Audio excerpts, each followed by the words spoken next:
यावेळी सायंकाळचे 7:30 होत आहे. आपण ऐकत आहात आकाशवाणी यवतमाळ केंद्राचे कार्यक्रम 102.7 मेगाहर्ट्झ.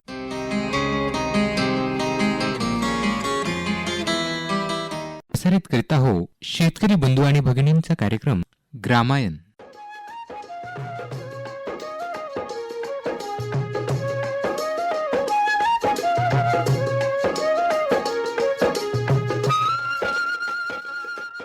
शेतकरी बंधू आणि भगिनींनो, कार्यक्रमात सुरुवातीला ऐकूया फोन इन कार्यक्रम हॅलो कास्तकार. या कार्यक्रमाचा भाग दुसरा. विषय आहे शेती आणि सहभागी तज्ज्ञ आहेत डॉक्टर संदीप कदम, प्रभारी अधिकारी कृषी संशोधन केंद्र यवतमाळ, तसेच प्राध्यापक रुपेश राऊत, सहाय्यक प्राध्यापक कृषी संशोधन केंद्र यवतमाळ. निवेदन आहे शिवानी वानखेडे यांचं. फोन इन कार्यक्रम हॅलो कास्तकार. हॅलो काय सर. हॅलो कास्तकार, नमस्कार. कोण बोलत आहात? नमस्कार. नमस्कार सर. ताई, मी वासुदेवराव चोपकर बोलतो वर्यावरून. नमस्कार चोपकरजी. आज आपला विषय शेती. तालुका तिवसा, जिल्हा अमरावती. नक्कीच. आज आपला विषय शेती. आपल्याला काही प्रश्न विचारायचे आहे? शेतीचा प्रश्न आहे. हो हो, विचाराल. तर आपल्याकडे 4 एकर हरभरा आहे हम्म. आणि तो बुस्टरचा विजया कंपनीचा आहे अच्छा आणि त्याला येत्या 15 तारखेला 2 महिने होणार. अच्छा. पण त्याला फुलाची संख्या फार कमी वाटत आहे. नक्कीच. कोणतं औषध वापरायचं, कोणती फवारणी काढायची? एक फवारणी झाली आहे, दुसरी फवारणी आहे. अच्छा. ती फवारणी कोणती काढायची? नक्कीच नक्कीच. तुमच्या प्रश्नाचं निरसन करते डॉक्टर कदम साहेब, ऐका त्यांच्याकडनं. नमस्कार सर. नमस्कार. नमस्कार. कुठून तिवशातलं गाव कोणतं म्हटलं? वरा तालुका तिवसा, जिल्हा अमरावती. वर्राकुरा. वराकुरा. अच्छा अच्छा अच्छा. नाव काय आपलं? माझं नाव आहे वासुदेवराव सकारामजी चोपकर. अच्छा, वासुदेवरावजी चोपकर. आणि आपण बुस्टर कंपनीचा जो चना लावला त्याला 2 महिने झाले, विजया नावाचा. 15 तारखेला 2 महिने होईल. आता येते 15 तारखेला. हो, येत्या 15 जानेवारीला 2 महिने होईल. फुलांची फुलांची संख्या कशी आहे? फुलांची संख्या कशी आहे म्हटलं? फुलांची संख्या फार कमी वाटत आहे, म्हणूनच तुम्हाला कॉल केला. वाढलेला हरभरा आहे, त्याचा काही म्हणजे लहान नाही, वावर चांगलं त्याग झालेला आहे. हो हो हो. आणि पण फुलाची संख्या फार कमी वाटत आहे. पाणी किती दिले? पाणी 2 दिले. 2 दिले. एक पेरल्यानंतर ने एक आता दिलं का केवढ्यात? याच्या अगोदर पाणी झालेलं आता ते ना. हां. 4 दिवसाले पाण्याचा म्हणजे अजून पाणी दिले मी. हां हां हां. काही त्याच्या अगोदर एक फवारा काढला पहिले. हां. याच्या अगोदर थोडा वायसरा वाटला तर थोडा वाटले 2-4 झाड तर मी त्याच्यावर आपला कीटकनाशक, बुरशीनाशक वगैरे कोणता घेतला? साफ वगैरे काढला. साफ घेतला ना. ठीक आहे, काही हरकत नाही. थोडासा तो वाढ त्याची चांगली झाली, ग्रोथ. तो संख्या कमी वाटत. संख्या कमी आहे. हां, येऊन जाते त्याला. आता पाणी देऊ नका. नाही, पाणी नाही दिलं आता. पाणी झालं म्हणून आता त्याला फवारा काढायचा. म्हटलं कोणता काढायचा सांगतो ना मी, मग तुम्ही ऐकून घ्या. आता हा दुसरा फवारा जो आहे ते सिंजेंटा कंपनीचं इसाबिऑन नावाचं औषध भेटते. इसाबिऑन. हो, इसाबिऑन एक टॉनिक आहे. ते एक औषध घ्या. त्याच्यात ॲमिस्टर नावाचं फंगिसाईड. हो, फंगिसाईड ॲमिस्टर 10 ग्राम. आणि इमॅमेक्टिन बेन्झोएट, जे शेवळ्या आपण येतो की नाही, त्याचा एक स्प्रे घ्या सध्या. आणि त्याला सध्या पाणी देऊ नका. याला येते फुलं. थोडंसं हे टेम्परेचर डाऊन झालं. नाही, पाणी नाही आता. पाणी देतो नाही, सांगतो ना. टेम्परेचर द्या, नंतर द्या. घाट्या धरल्यानंतर द्या. सध्या काही देऊ नका. आणि हा स्प्रे व्यवस्थित काढा. एकरी 7 पंप 8 पंप पडेल. बॅटरीचे पंपानं फवारता तुम्ही?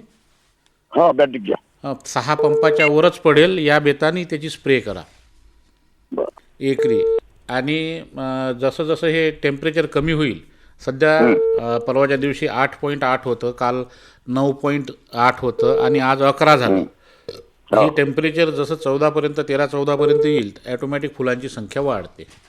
ठीक आहे. पण हा स्प्रे जरूर घ्या, मी सांगितलेला तुम्ही. ठीक आहे. धन्यवाद. हो, ठीक आहे. फोन केल्याबद्दल धन्यवाद. फोन इन कार्यक्रम हॅलो कास्तकार. मॅडम, हॅलो कास्तकार. हॅलो कास्तकार, नमस्कार. कोण बोलत आहात? नमस्कार मॅडम. नाव सांगाल? मॅडम, माझं नाव राहुल माणिकराव थोर जळका पटाचून बोलतो मॅडम.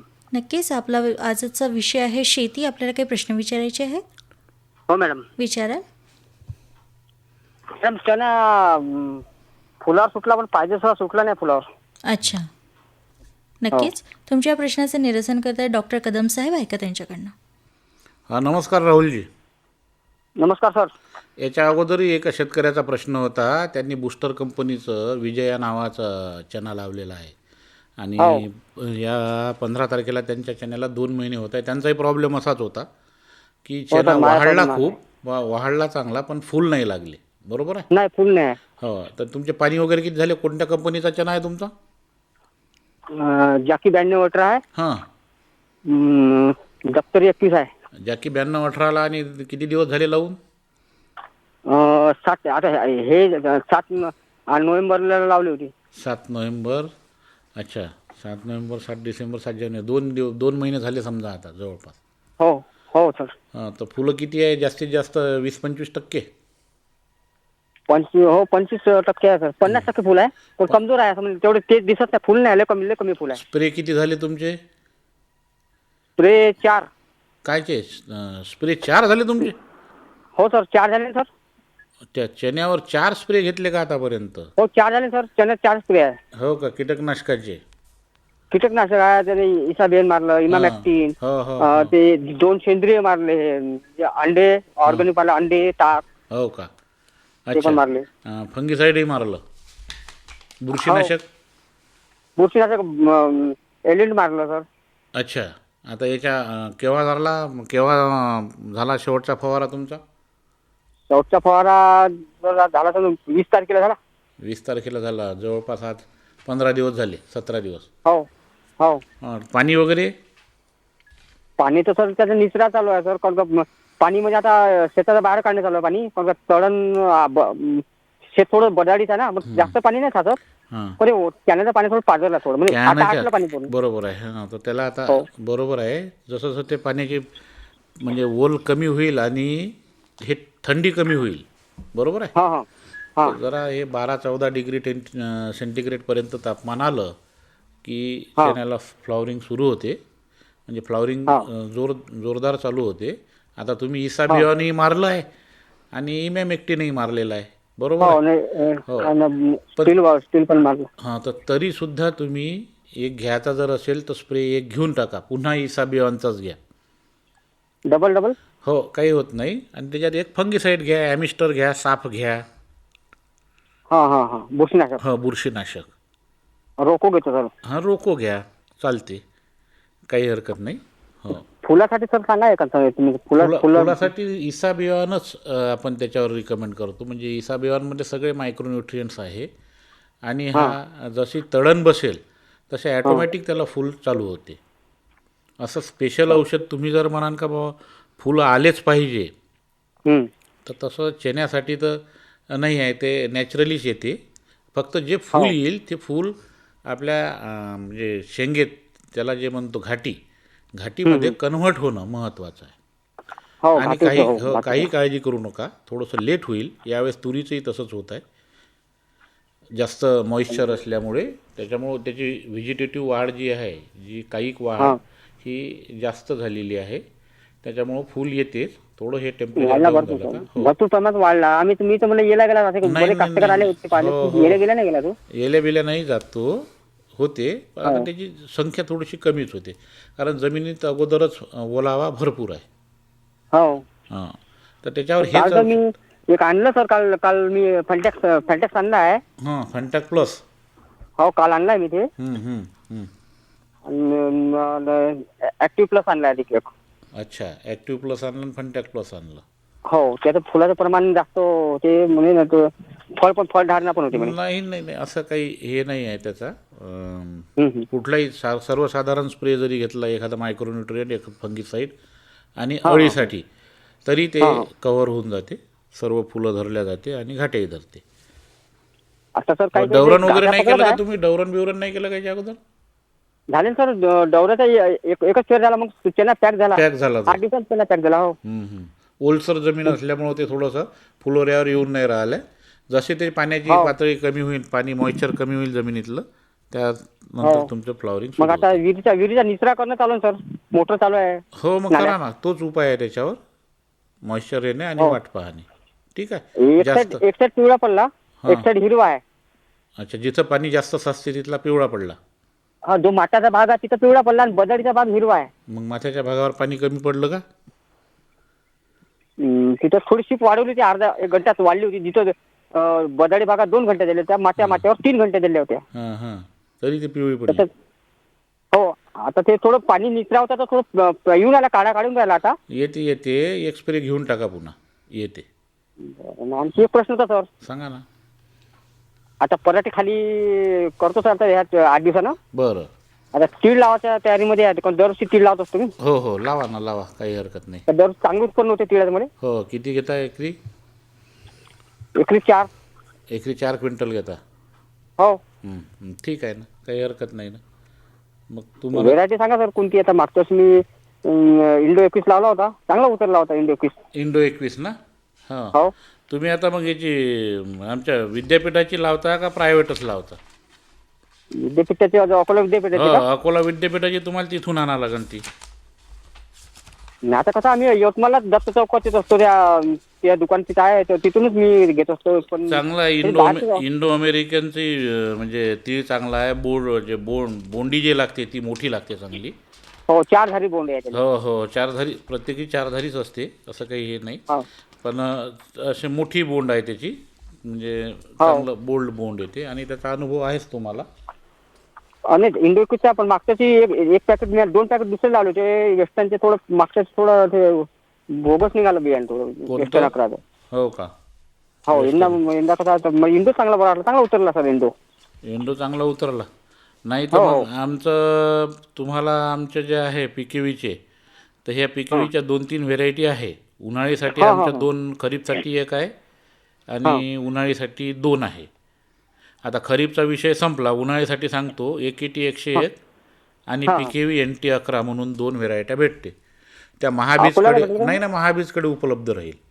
महाबीजचं जिथं बियाणं भेटते की नाही त्या कृषी केंद्रात विचारा किंवा महाबीज कार्यालयाला विचारा. NT हाय सर, हाय इकडे बालाजी आपल्या हाय एक दुकान आहे तिथे, हाय महाबीजच्या आहे. हां ते विचारून पहा आणि ती व्हेरायटी लावून बघा तुम्ही. टाइम सर व्हायचा आहे का? जमीन थंडावा खूप भरपूर आहे. नाही जोपर्यंत कसं आहे ते म्हणजे जानेवारीचा दुसरा 15वाडा, फेब्रुवारीचा पहिला 15वाडा, म्हणजे 15 जानेवारी ते 15 फेब्रुवारीच्या दरम्यान जनरली तिळाची लागवड करतात. पण फेब्रुवारी महिन्यात चालू शकते का मग? नाही चालते ना, ते काही हरकत नाही ना. थंडी तर भरपूर आहे, कारण बरेच जण लावत नाही कारण का थंडी भरपूर थंडी आहे. मी सांगून काय राहिलो तुम्हाला, 15 जानेवारीपासून तर 15 फेब्रुवारीपर्यंत उन्हाळी तिळाची लागवड करता म्हटलं. 14 जानेवारीपासून तशी थंडी कमी होते हळूहळू. तुम्ही थंडीची परिस्थिती पाहून तिळाची लागवड करा. 15 फेब्रुवारीपर्यंत लागवड करता येते. झाली पुन्हा 2-4 दिवस मागं पुढं तरी चालते. ठीक आहे. एकरी किती टाकायचा सर? एकरी किती टाकायचा? 2 ते 3 किलो समजा. आता सांगतो आपण म्हणजे एकरी जो आहे 3 किलोपर्यंत उन्हाळीसाठी. खरीपसाठी कमी असते. नाही बरोबर सर, उन्हाळीसाठी एकरी 3 किलो टाकतो तुम्ही, पण तो वापरत असतो पतला नाही निघत मग. पतला निघत नाही, भलाही तो दाट झाला चालते. नंतर विरळणी करता येईल त्याची. हो बरोबर आहे. विरळणी करायची, निंदून स्वच्छ ठेवायचं आणि त्याच्यावर एक पुन्हा काय, आता तुम्ही तीळवालेच आहे, त्याच्यावर मावा ज्या सकिंग पेस्ट येते का नाही, मावाचा अटॅक जास्त होते. फक्त हलके 2-3 स्प्रे काढायचे. हो स्प्रे काढत असतो. स्प्रे म्हणजे तिळाचं मॅनेजमेंटच याच्यावर आहे की झाडांचं अंतर विरळणी करून, निंदन करून स्वच्छ ठेवणे आणि सकिंग पेस्टचा अटॅक कमी करणे, याच्यावर तिळाचं उत्पन्नाचं गणित अवलंबून आहे. बरोबर? हो सर. ठीक आहे. ठीक आहे दादा, झालं समाधान? हो ठीक आहे. फोन केल्याबद्दल धन्यवाद. हो ठीक आहे. नमस्कार शेतकरी बंधूंनो, मी डॉक्टर संदीप कदम, प्रभारी अधिकारी कृषी संशोधन केंद्र यवतमाळ. आपणा सर्वांना एक निवेदन देऊ इच्छितो. ते असे की उन्हाळी भुईमुग लागवड या विषयावर मी थोडी माहिती देतो. तर आपणा सर्वांना माहीत आहे की भुईमुग हे एक तेलवर्गीय पीक आहे आणि सध्या भुईमुगाची लागवड उन्हाळी हंगामात या यवतमाळ जिल्ह्यात जास्त प्रमाणात होत आहे आणि काळाच्या ओघात हे एक अन्नपीक म्हणून होतं आणि त्याची काही अंशी लागवड कमी झाली होती. परंतु सध्या पुन्हा शेतकऱ्यांचा कल या भुईमुग उन्हाळी लागवडीकडे वाढलेला आहे. तर सर्वप्रथम या पिकासाठी जमीन आणि हवामान कसे पाहिजे हे सांगतो. की हे जे पीक आहे हे खरीप आणि उन्हाळी तसेच अर्धरब्बी या काळातसुद्धा आपण घेतो, परंतु जनरली खरीप आणि उन्हाळी याच सीझनमध्ये आपण आपल्या इथे हे भुईमुगाचं पीक घेतो. खरीपामध्ये थोडीशी उत्पादकता कमी असते, म्हणून शेतकरी बंधू उन्हाळी भुईमुग घेण्याकडे आपल्या यवतमाळ जिल्ह्याचा कल जास्त दिसून येतो. तर या भुईमुग लागवडीकरता ज्यांच्याजवळ पाण्याची उत्तम व्यवस्था आहे आणि थोडंसं रानटी जनावरांपासून प्रोटेक्शन करू शकतो, अशा शेतकरी बंधूंनी या भुईमुग लागवडीकडे वळलं पाहिजे. तर या भुईमुग लागवडीकरता पूर्व मशागत आणि भरखते याप्रमाणे आहेत. पूर्व मशागतमध्ये चांगली वर्षातून 3दा खोल नांगरट करून 2 ते 3 वखराच्या पाळ्या द्यायच्या आणि शेवटच्या वखराच्या पाळीच्या अगोदर चांगले कुजलेले 5 टन हेक्टरी शेणखत म्हणजे 10 ते 12 गाड्या हे शेणखत वापरणे गरजेचे आहे. त्यानुसार बियाण्याचे हेक्टरी प्रमाण, तर याचं एक सूत्र आहे की बियाण्याचे हेक्टरी प्रमाण काढण्याचं भुईमुगाकरता कुठलं सूत्र आहे ते व्यवस्थित ऐकून घ्या की हेक्टरी बियाणे किलोमध्ये किती लागतात. तर त्याचं सूत्र असं आहे की हेक्टरी झाडांची संख्या गुणेला 100 दाण्यांचे वजन ग्रॅममध्ये. हेक्टरी झाडांची संख्या गुणेला 100 दाण्यांचे वजन ग्रॅममध्ये भागीला त्या बियाण्यांची उगवण शक्ती, याचं जे उत्तर येईल याला भागेला 1000. या सूत्रानुसार जे काही उत्तर येईल तर तेवढं तुम्हाला हेक्टरी बियाण्यांची क्वांटिटी किंवा किती बियाणं पाहिजे हे पाहिजे. परंतु जनरली आपण 100 ते 125 किलो बियाणे हेक्टरी वापरतो. म्हणजे सर्वसाधारण असं तुम्ही लक्षात घ्या की 40 ते 50 किलो दाणे एकरी पाहिजे.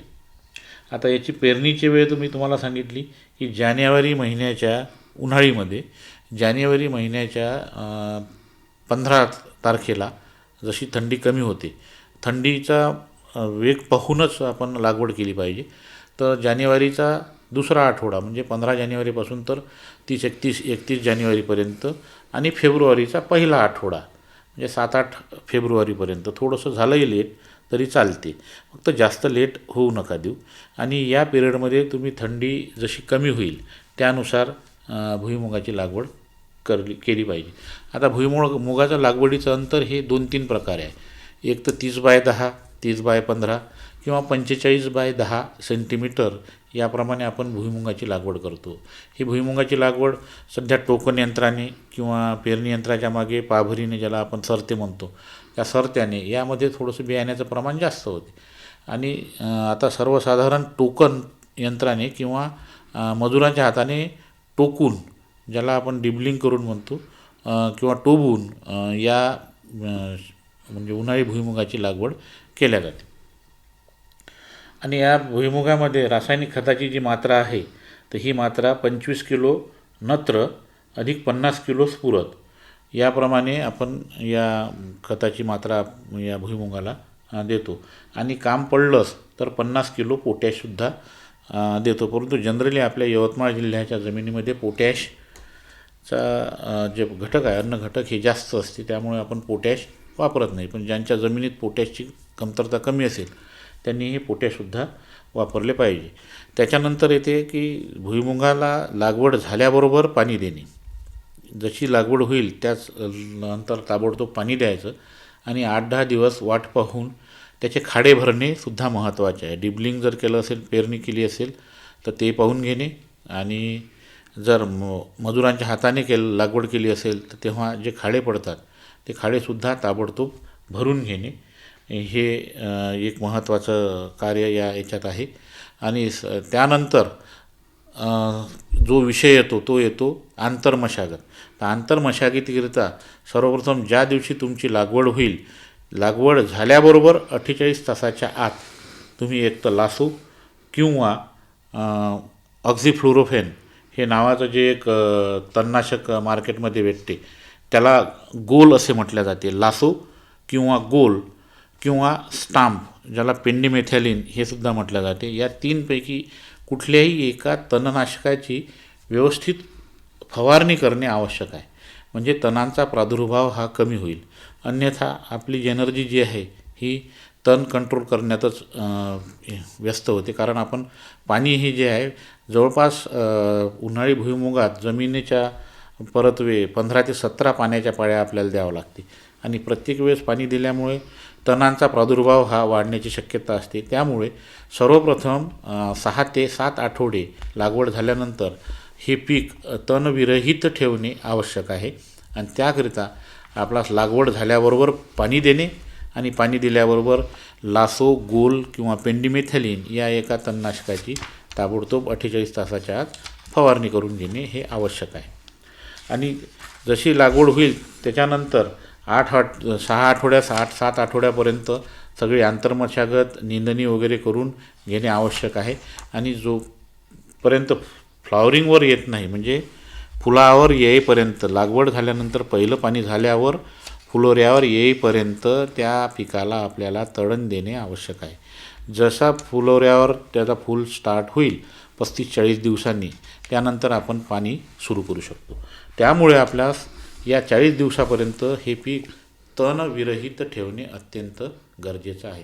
यदा कदाचित आपला तणविरहित लागवड झाल्यानंतर तण नसेल आणि मग उगवण पूर्व तणनाशक मारायची आवश्यकता नाही आहे, अशा वेळेस आपण उगवण पश्चातसुद्धा तणनाशक याच्यावर फवारू शकतो.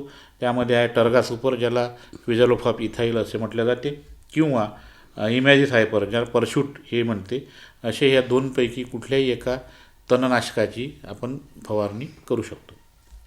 ओलीत व्यवस्थापन हे आपल्याला सांगितलंच आहे की जमिनीच्या मजदुराप्रमाणे आपल्याला सर्वसाधारण 15 ते 17 पाळ्या पूर्ण त्या लाईफ पिरियडमध्ये त्या भुईमुगाच्या ह्याच्यात लागणार आहे. आता या पिकावर जर किडीचा आणि याचा प्रादुर्भाव जर पाहतो म्हटलं तर या पिकावर साधारणपणे फुलकिडे, तुडतुडे, मावा, पाने पोखरणारी अळी, पाने गुंडाळणारी अळी, तसेच भुईमुगाची शेंगा पोखरणारी अळी या सर्व किडींचा प्रादुर्भाव होतो. आणि या किडींच्या नियंत्रणासाठी जास्त कुठलेही महागडे कीटकनाशक किंवा औषधी वापरण्याची आवश्यकता नाही आहे. सर्वसाधारण आपण अळीनाशक आणि मावा जसे सकिंग पेस्ट आहे त्याच्यासाठी एखादं कुठलंही सकिंग पेस्ट कंट्रोल करण्यासाठी असलेलं कीटकनाशक आणि एखादं फंगिसाईड या 2-3 याचा जर स्प्रे आपण एकत्रित 2-3 घेतले तर या सर्व अळींचा आपण किडींचा बंदोबस्त करू शकतो. आणि या पिकाची जी काढणी आहे ही जवळपास 70 ते 75% किंवा 80% शेंगा परिपक्व झाल्या की लगेच काढणीला सुरुवात केली पाहिजे. अशा प्रकारे जर आपण मॅनेजमेंट केलं तर उन्हाळीमध्ये जवळपास 20 ते 25 क्विंटलपर्यंत हेक्टरी या पिकाचं उत्पन्न येऊ शकतो. आणि या पिकाच्या व्हेरायटीज जे आहे त्या सर्वसाधारण आपल्या इथं प्रचलित जी व्हेरायटी आहे जे घेतो ती आहे TAG 24, जी 1992ला आपल्या इथे निघाली म्हणजे मार्केटमध्ये आली. तर तिचं प्रसारण वर्ष जे आहे 1992 आहे. परंतु TAG 24वर जास्त लोकांचा कल दिसून येतो. परंतु त्यानंतरही अजून एक डॉक्टर पंजाबराव देशमुख कृषी विद्यापीठाची जी नवीन व्हेरायटी सध्या मार्केटमध्ये आहे ती आहे TAG 73. आणि या TAG 73चं प्रसारण वर्ष आहे 2021. आणि याचं शेलिंग पर्सेंटेज जे म्हणतो हे सर्वसाधारण 58 ते 60% दाण्याचं प्रमाण यामध्ये आहे. खरीपातलं, उन्हाळ्यातलं याच्यापेक्षा सुद्धा जास्त प्रमाणात आपल्याला दाण्याचं प्रमाण मिळू शकते. तर ही झाली सर्वसाधारण उन्हाळी भुईमुग लागवडीबद्दल माहिती. शेतकरी बंधूंनी, यवतमाळ जिल्ह्यातील शेतकरी बंधूंनी जरूर या लागवड तंत्राचा अवलंब करावा असे मी आपणास आवाहन करतो आणि थांबतो. धन्यवाद. तर शेतकरी बंधू आणि भगिनींनो, आताच आपण फोन इन कार्यक्रम हॅलो कास्तकार ऐकलात. आणि हा या कार्यक्रमाचा भाग दुसरा होता. विषय होता शेती. सहभागी तज्ज्ञ होते डॉक्टर संदीप कदम, प्रभारी अधिकारी कृषी संशोधन केंद्र यवतमाळ, तसेच प्राध्यापक रुपेश राऊत, सहाय्यक प्राध्यापक कृषी संशोधन केंद्र यवतमाळ. निवेदन होतं शिवानी वानखेडे यांचं. तर शेतकरी बंधू आणि भगिनींनो, आता ग्रामायण या कार्यक्रम संपवण्याची वेळ झालेली आहे. तर मी सुमेध मुंगले घेतो आपली रजा आणि भेटूया पुढच्या कार्यक्रमामध्ये. तोपर्यंत नमस्कार शेतकरी बंधू आणि भगिनींनो.